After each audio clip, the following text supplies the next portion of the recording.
You're watching Marketplace Africa. I'm Robin Kerner. Now, in countries like South Africa, consumers are becoming increasingly brand savvy. This week, we're going to take an in-focus look at the more unconventional and innovative marketing strategies that are being used to target this emerging middle class.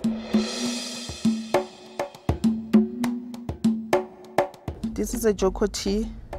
It's 100 inside the tea bags. Magdalene Mataboga walks from home to home, introducing members of her low-income community to a range of consumer brands. Not your conventional marketing strategy, but one that works in Africa. What we've found is, especially if you look at the South African market, in the last 2 decades, more manufacturers are entering the marketplace, using it as a stepping stone into other African markets.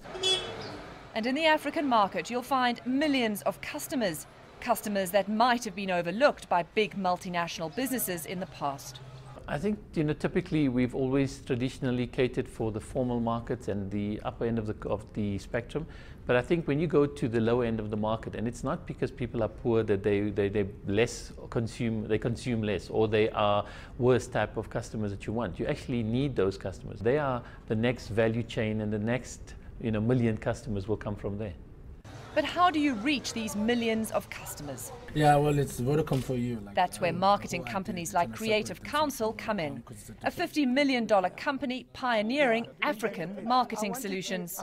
So multinational brands are coming from all over the world and they want in on Africa, as is obvious.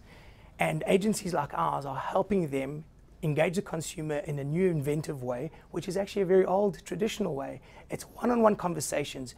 Also known as word of mouth. So they'll use something that a friend has recommended, or a sister or a brother or a parent or any relative has recommended. They're quite wary and skeptical to try new things. You need to bear in mind one thing, that their disposable income is very, very, very low. So they can't take chances. They've got to be 100% certain that the purchase that they make they're comfortable with and it will fulfill their needs. And to make sure the products will fulfill their needs, these consumers ask a trusted member of the community, like Magdalene, who's making a living by telling people what to buy. This is my real job because I love it. I love it very much, meeting different people, and then I have to explain to them, this is no soup, you use this no soup and then it make your food delicious, and then I enjoy it. Magdalene is a walking advertisement, helping multinational corporations spread their marketing message to the customers who are hard to reach. In reaching your customers, you need to reach them in different ways. So one of the big things is that the traditional media doesn't necessarily reach into the far more rural parts of a country. So a lot of it has to be done by word of mouth and really promotions. So what we do is, we hire people that actually go out into the different townships, into the different rural areas, and really promote the product. And they walk the streets and communicate. So they go to taxi ranks and places where people gather and really spend a lot of time promoting the product. These promoters are called Zonal Champions, and Nontando Vena operates in an area north of Johannesburg. Soshanguve is a township area as classified in South Africa. So you deal with a lot of people that know you, they expect you to know the vernacular, so they relate to you more. Because you sound like them mostly, and they can relate. If they've got any questions they need to be answered, they are able to approach you better. But this isn't a part-time job. So Zonal Champions aren't like normal promoters. They don't usually have working hours. Obviously there's official working hours, but the truth is, when you live and breathe a brand and you're passionate about it, you do it 24/7, 365. Sometimes they call me Miss Vodacom because they see me as the ambassador. So you have to look the part, always be alert. You can be walking on your free time, maybe on your lunch time. You're just walking by the mall, somebody says you're dressed in a Vodacom uniform. You have to always play the part 24/7 because you're living the brand. Someone can come to you and say, you're not working, but can you just help me with my settings and something like that. So that's what we're here for. This marketing strategy provides employment opportunities. I was a homestaying mom, I wasn't doing anything.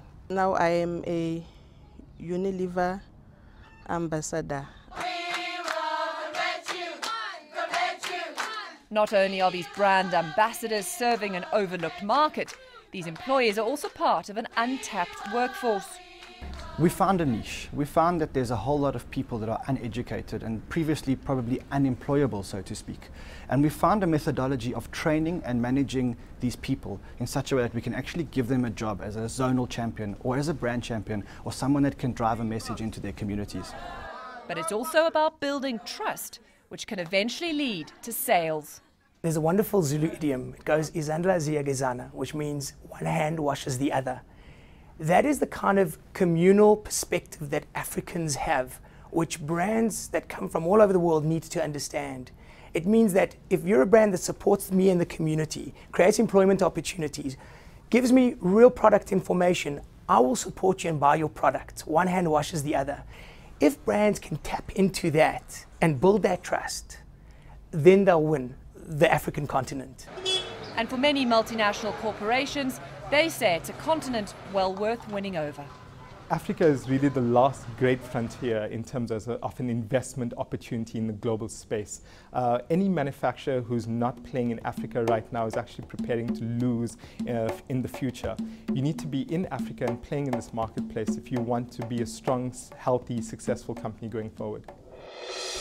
Coming up next, we meet a man who says there's money to be made if you know what's hip and happening on the streets of South Africa.